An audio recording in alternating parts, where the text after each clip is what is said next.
Bonjour à chacun et à tous, bienvenue dans cette édition du journal parlé dont voici les titres. Pour commencer, renforcement du corps des eaux, forêts et chasse au Bénin, 115 nouveaux fonctionnaires bientôt recrutés par concours direct. C'est l'une des décisions prises lors du Conseil des ministres tenu hier mercredi 16 juillet 2025. Vous suivrez tout de suite le point avec Wilfried Léandre Ngweji, porte-parole du gouvernement. Toujours dans ce journal, nous parlerons de la première journée communale de l'emploi qui s'est tenue semaine dernière à Lalo. Les précisions sont à suivre dans le développement. Et volet culture, cette fois-ci, nous irons à la découverte du musée d'Henri de Niki à travers un reportage réalisé par Lukman Wurucheu. Restez des nôtres donc. Cette édition sera également meublée par d'autres actualités. Merci de nous préférer pour vous informer. Sota Midi Magazine, le point de l'actualité de la journée sur ta radio. Sota FM, c'est maintenant et tout de suite. De nouveau, bienvenue à chacun et à tous. Conseil des ministres pour commencer. s'est tenu hier mercredi 16 juillet 2025 au palais de la Marina à Cotonou. La rencontre hebdomadaire des ministres, c'était en présence du président de la République, le chef de l'État, son Excellence M. Patrice Talon. Au terme de ce conclave, plusieurs décisions ont été prises. Suivez le compte-rendu avec le porte-parole du gouvernement, Wilfried Léandre Ngweji. Au chapitre des mesures normatives, décret portant sur les attributions, l'organisation, le fonctionnement et le régime électoral de l'Ordre national des pharmaciens, de l'Ordre national des médecins et de l'Ordre national des chirurgiens dentistes. Il s'agit d'une série de 6 tests qui visent à définir d'une part clairement les attributions de chaque ordre en conformité avec les évolutions du système de santé et les exigences d'une gouvernance performante. D'autre part, il consacre une meilleure définition des règles électorales au fin de garantir leur transparence et crédibilité. Le ministre de la Santé veillera, en relation avec les autres ministres concernés, à leur application diligente. Au titre d'autres mesures normatives, le Conseil a adopté les décrets portant transmission à l'Assemblée nationale pour examen et vote du projet de loi portant modification de la loi numéro 2024-28 du 26 juillet 2024 sur les ordres nationaux du Bénin. Nomination des commissaires aux comptes près le Centre national des produits biologiques à usage vétérinaire. Nomination de magistrats à la chancellerie et dans les juridictions. Puis, approbation des statuts modifiés de l'Agence de contrôle des installations électriques intérieures Contrelec. Cette séance a également permis d'énumérer assez de décisions concernant les communications, notamment le recrutement par concours direct de 115 fonctionnaires des eaux, forêts et chasse. Wilfried Léandre Ngweji se veut plus précis. Au chapitre des communications, en point 1, recrutement par concours direct de 115 fonctionnaires des eaux, forêts et chasse. Ces personnels seront déployés après leur formation pour renforcer les capacités d'intervention de la corporation dans les missions à elle dévolues. Les personnels sont répartis à raison de 95 gardes forestiers, 10 contrôleurs et 10 conservateurs des eaux, forêts et chasse. En point 2, adhésion du Bénin à l'initiative Globe Network de l'Office des Nations Unies contre la drogue et le crime. Le Conseil y a-t-il marqué son accord et instruit les ministres concernés d'accomplir les diligences nécessaires à sa formalisation. En point 3, approbation de la politique nationale d'évaluation PNE 2025-2034 et sa stratégie nationale d'évaluation 2025-2029. En point 4, approbation de la politique nationale de développement des énergies renouvelables PONADER 2020-2030 actualisée et sa stratégie 2025-2030. Cette politique vise à faire des énergies renouvelables la source prioritaire de la satisfaction durable et optimale des besoins énergétiques nationaux à l'horizon 2030. En point 5, approbation de la politique nationale de maîtrise d'énergie PONAME 2020-2030 actualisée et sa stratégie 2025-2030. Sa mise à jour et son opérationnalisation à travers sa stratégie 2025-2030 permettront à terme aux consommateurs d'avoir accès à moindre coût aux services énergétiques de qualité, sécurisés, durables et efficaces. Lors de son compte rendu, le porte-parole du gouvernement est revenu sur les rencontres et manifestations internationales ainsi que les nominations qui ont été prononcées. Wilfried Léandre Hongbeji, qu'on écoute.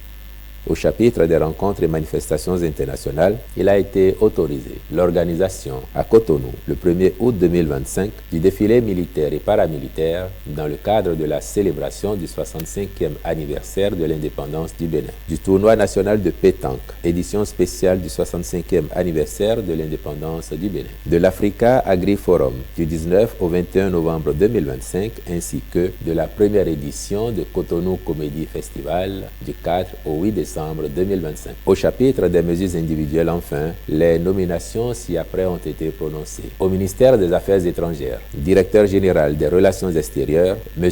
Akpe Kokou Marius Loko, directeur général des Affaires consulaires et des Béninois de l'extérieur, M. Yassea Nounayon MCD Hundefo, directeur général de l'attractivité et de la diplomatie économique, M. Similele Selidji Settebe, directrice de la planification, de l'administration et des finances, Madame Adjiri Emilienne Agossa. Au ministère de l'Enseignement supérieur et de la Recherche scientifique, Conseil technique à l'enseignement supérieur, la recherche et l'innovation, M. Yakole Guy Atoun. Au ministère de l'Énergie, de l'eau et des mines, directeur général de la Société béninoise d'énergie électrique, M. Hippolyte Ebaïntier.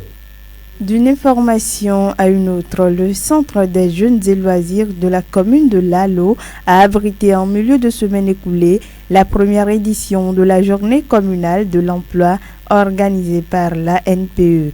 Le thème retenu pour cette journée est Jeunes de Lalo. Quelle opportunité pour pallier à la précarité. C'était en présence des élus locaux, responsables techniques, jeunes, demandeurs d'emploi. Une occasion pour les autorités locales et partenaires de sensibiliser les jeunes sur les pistes possibles pour sortir de la précarité. William Fangbeji, maire de la commune de Lalo, qu'on écoute.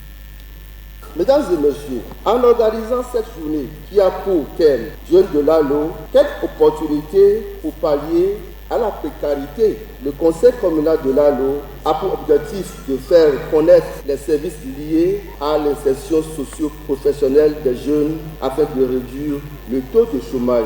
Mesdames et messieurs, nous savons tous que l'accès à l'emploi demeure un défi majeur pour nos jeunes. La compétitivité sur le marché du travail exige aujourd'hui des compétences adaptées aux réalités économiques et socio-professionnelles. C'est pourquoi nous nous engageons à travailler avec nos partenaires pour multiplier les formations techniques et professionnelles. Dans son adresse, le directeur du département du développement local et de l'emploi rural représentant le directeur général de la NPE a insisté sur l'importance de cette journée. Désiré Kiti.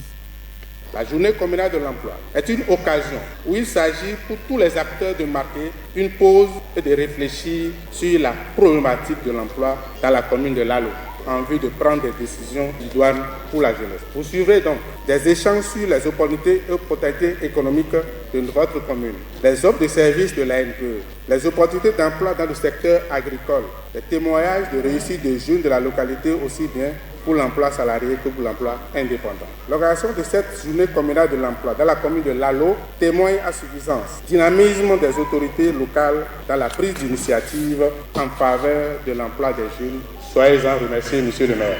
Cette première journée communale de l'emploi marque un pas vers une meilleure implication des jeunes dans le développement local à Lalo. Occasion pour le maire de lancer un appel fort à la jeunesse de sa commune pour plus d'engagement. William Fangbeji.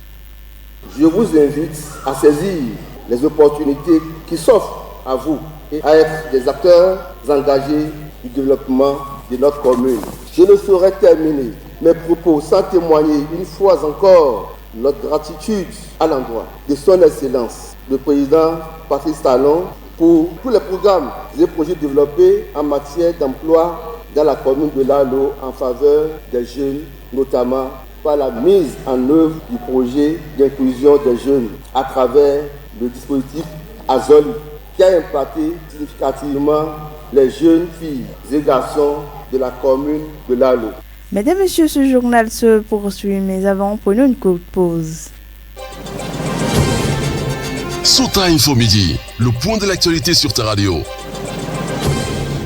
Ainsi s'installe la deuxième partie de ce journal parlé. Dans cette édition, nous allons à la découverte d'un patrimoine laissé à l'abandon. Il s'agit du musée d'Henri Doniki, un musée plein d'objets ancestraux de l'histoire de l'Empire Bariba. C'est à travers ce reportage que nous propose Lukman Worouteou. Suivons. Laisser un palais en ruine, ce n'est pas bon.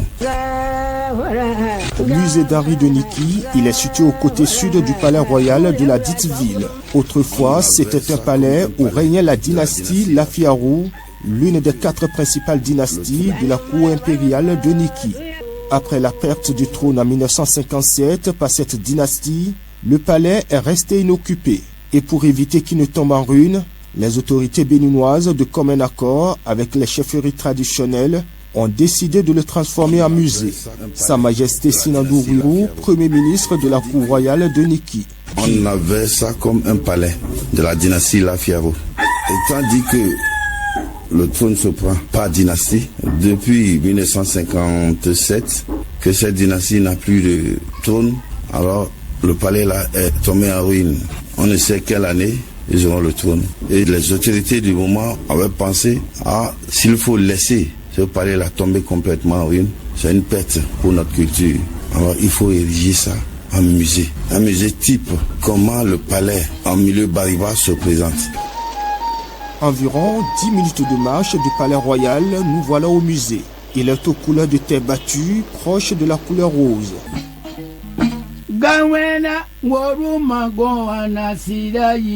À l'entrée principale se positionne un homme, la soixantaine environ. Bâton de forme matraque en main, Kotogounou, environ 1,60 m de taille, est gardien des lieux. Le sexagénaire nous accueille pour la circonstance et nous fait découvrir l'intérieur. Ici, il faut traverser 2 cases rondes après l'accès au portail principal. Mais attention, l'architecture exige que l'on se courbe pour éviter que la tête ne heurte le linteau. À peine les entrées font 1,60 m de haut. Dans la cour, d'un côté, notamment à l'est, un vaste espace herbeux avec des feuilles mortes s'étend sur plus d'1 hectare. De l'autre, quelques bâtisses respectant l'architecture de la tradition Batonou. À l'intérieur de ces cases rondes, on y trouve des objets de guerre, des flèches, des carquois suspendus au mur, des pagnes tissées, symboles de la tradition de la communauté. En voyant l'architecture, on comprendra réellement que c'est un palais type Bariba. On y trouve des tambours sacrés, des objets anciens, des lieux de culte, des cases rondes pour logement du roi et de ses épouses, ainsi que pour les chevaux. La poussière, les termites et les toiles d'araignée témoignent de l'abandon du site. Ils ont abandonné des musées comme ça. Ce lieu de conservation des vestiges et reliques de tout un peuple se trouve dans un état de délabrement total. Adam Arounan est responsable d'une organisation non gouvernementale. C'est grâce à ce musée normalement que nous avons les réalités de ce qui s'était passé. Donc c'est là on devrait venir visiter pour se remémorer. Malheureusement, vu la situation du musée en décrépitude avancée. Kotogounou est gardien du musée. Ils ont abandonné des musées comme ça. Je suis seul maintenant dans la maison. Mais le conservateur a abandonné, il a dit qu'il ne vient pas encore. Comme il n'a pas de salaire là, c'est pourquoi le musée est délabré. Et pourtant, ce musée se révèle comme la richesse culturelle et touristique pour le Bénin. Le musée d'Henri est actuellement le seul endroit où sont conservés les objets des anciens rois de l'Empire des Ouassangari. Sa Majesté Sinandou Ouirou. Et les objets qui s'y trouvent, on se retrouve dedans. Que ça, c'est les objets du peuple Batonou. Et aujourd'hui, quelle est sa place dans la communauté Batonou? Réellement, à part cet endroit, nous n'avons plus des maisons où on peut aller visiter les objets de notre culture. Seulement des sites, des lieux de culte qu'un touriste peut aller visiter. Mais pour dire, on veut voir quels sont les objets que la royauté avait utilisés en milieu Bariba, il n'y a plus. Tabandro Aboulaye est riverain du musée. Dans le musée de Dari, vous allez voir les choses qui pérennisent la culture Batonou. Alors que l'état où est notre musée, vraiment, ce n'est pas bon. Les choses meurent. C'est pourquoi on a récupéré beaucoup de choses, des objets que nos aïeux utilisaient. Plus de 400 objets culturels et ancestraux y sont conservés. Il constitue non seulement un site touristique, mais aussi une source d'inspiration pour les générations actuelles et futures, selon Adam Aruna. C'est grâce à ce musée qu'on devrait savoir que l'Empire, le royaume de Niki n'est pas un royaume méconnu dans l'histoire du Bénin. J'ai envie de revenir un peu en arrière. Oui. Vous avez dit que c'est un palais royal qui a été transformé en musée. Si la dynastie Lafia, je crois, connaît le trône, est-ce à dire que le musée sera retransformé en palais ou comment ça va se passer? Oui, la belle preuve en 2014, au décès de l'ancien roi Sélékora. Moi, en tant que Premier ministre, après les funérailles, j'ai réuni tous les dignitaires de toutes les dynasties pour qu'on en discute. Mais les gens ont compris aisément. Il faut que toutes les dynasties se regroupent en un seul point pour permettre à ce musée de tourner en plein temps. Mais ceci a été approuvé par tous les dignitaires de toutes les dynasties, que tout le monde est d'accord. On n'a qu'à ériger le palais actuel en palais unique du royaume Bariba et qu'on maintienne l'ancien palais de Lafia en musée. Pour qui connaît la place du royaume de Niki dans l'histoire du Bénin, plus besoin de rappeler l'importance du musée d'Henri. C'est d'ailleurs pourquoi l'État béninois, depuis des années, l'a classé dans son patrimoine. Du coup, aucune autre intervention n'est possible, si ce n'est celle du gouvernement. Mais vu la situation critique dans laquelle se trouve ce patrimoine national, les démarches sont déjà enclenchées dans le but de redorer l'image du musée. À reconstruire ce musée, en attendant que le gouvernement ne s'exécute, on a appris qu'il a un projet préparé en direction de l'ambassade de l'Amérique près le Bénin. Nous souhaitons que ce projet aboutisse très sincèrement. Mais en attendant la matérialisation de ce brin d'espoir, l'État central continue de traîner les pas. Et cela à Niki, les têtes couronnées et les populations ne le supportent pas. Elles invitent le gouvernement à valoriser la richesse de ce vieil empire.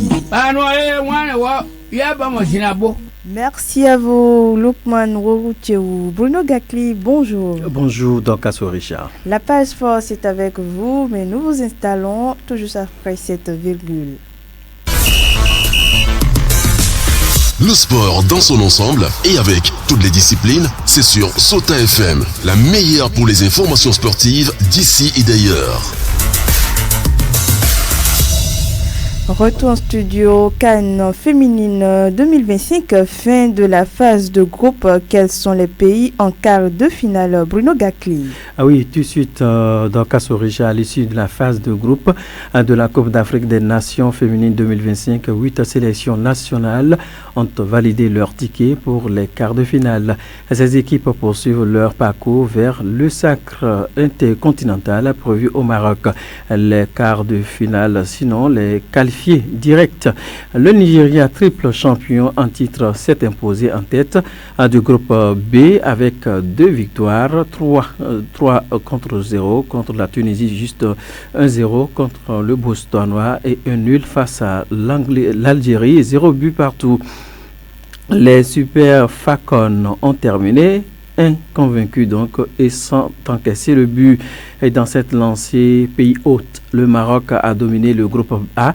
Avec 7 points, les Lions de l'Atlas ont concédé le nul face à la Zambie, 2 buts partout, a pu enchaîner 2 succès contre la République démocratique du Congo, 4 contre 2, et le Sénégal 1-0. Championne d'Afrique en titre d'Afrique, l'Afrique du Sud a survolé le groupe C. Les Bayana ont battu le Ghana 2-0, partagé donc les points avec la Tanzanie, 1 but partout.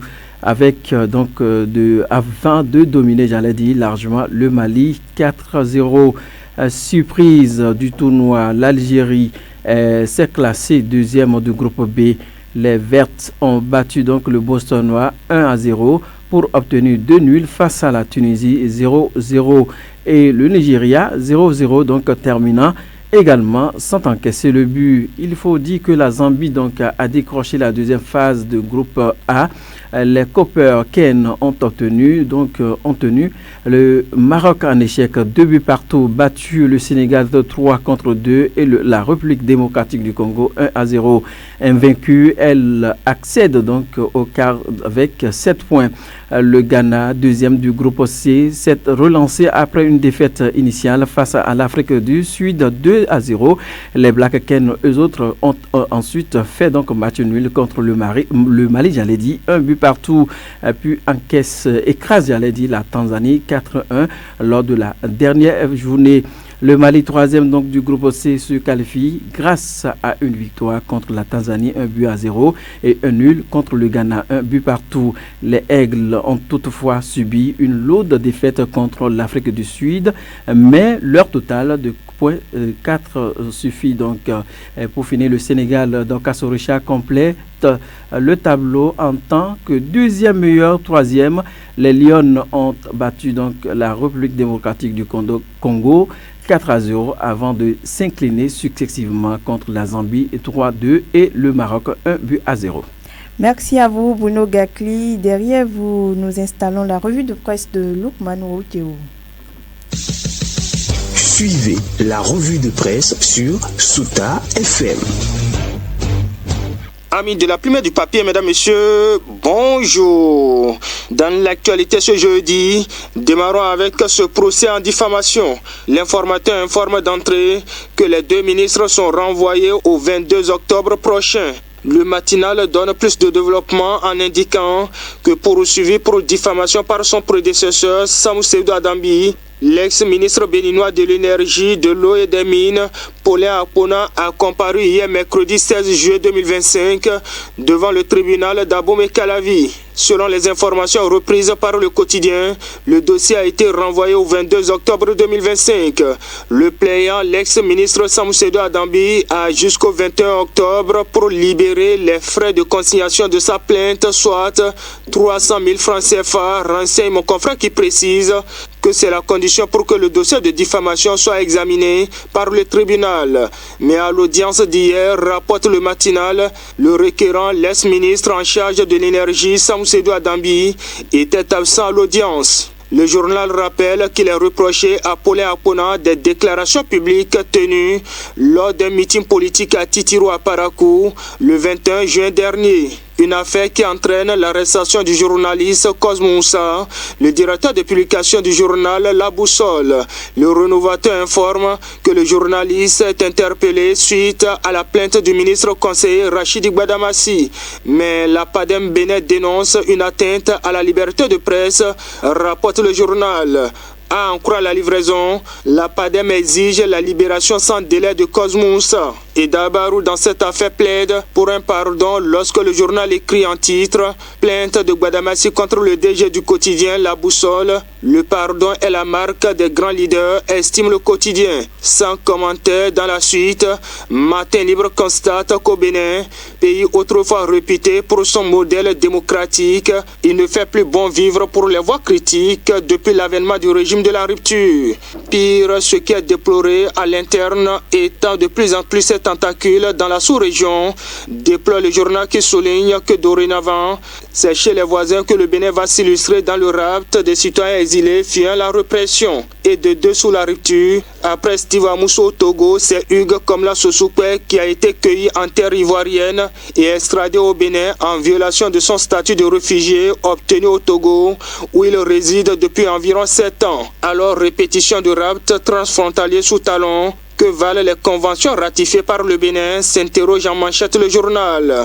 En attendant de le savoir pour mon confrère, Dynamise Info s'intéresse à la célébration prochaine de la fête de l'indépendance. C'est le dernier 1er août de Patrice Talon en qualité de président de la République. Que réserve-t-il au peuple béninois, se préoccupe le journal. Considérant l'atmosphère politique quelque peu crispée, plus d'un se demande, selon le journal, si quelque chose est réservé aux détenus dits politiques et exilés qui pourront finalement quitter la situation. Par ailleurs, note mon confrère, le volet social intéresse également beaucoup qui se demandent si les dispositions sont prises pour faire desserrer enfin les ceintures. Le Cana attend le chef de l'État Patrice Talon sur ces aspects à la faveur de la fête de l'indépendance. Pendant ce temps, dans les dernières secondes, Fraternité déploie une nouvelle défaite pour la sélection béninoise. Cette fois, ce sont les Guépas juniors qui subissent une débâcle au tournoi de l'UEFOA B, actuellement en cours au Ghana, après le cinglant revers 4-1 en ouverture contre le Nigeria. Les poulains de Raymond Tchaye se sont à nouveau inclinés 1-0 contre le Ghana hier mercredi, malgré une supériorité numérique pendant près d'une heure de jeu. Trop c'est trop, scande Fraternité qui exprime son désarroi. Un péché de trop, écrit le quotidien de Ménotin, pour lequel pourtant le vivier existe et l'État investit. Sans commentaire, mesdames, messieurs, ainsi va l'essentiel de l'actualité tel que traité par les publications ce jeudi. Fin de cette revue. Merci de m'avoir suivi. À demain. C'était la revue de presse sur Sota FM.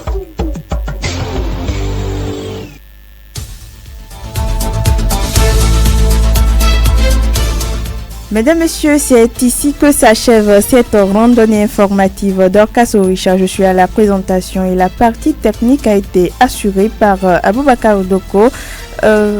Ousmane Tinouala a assuré également l'édition. Passez une excellente suite de journée.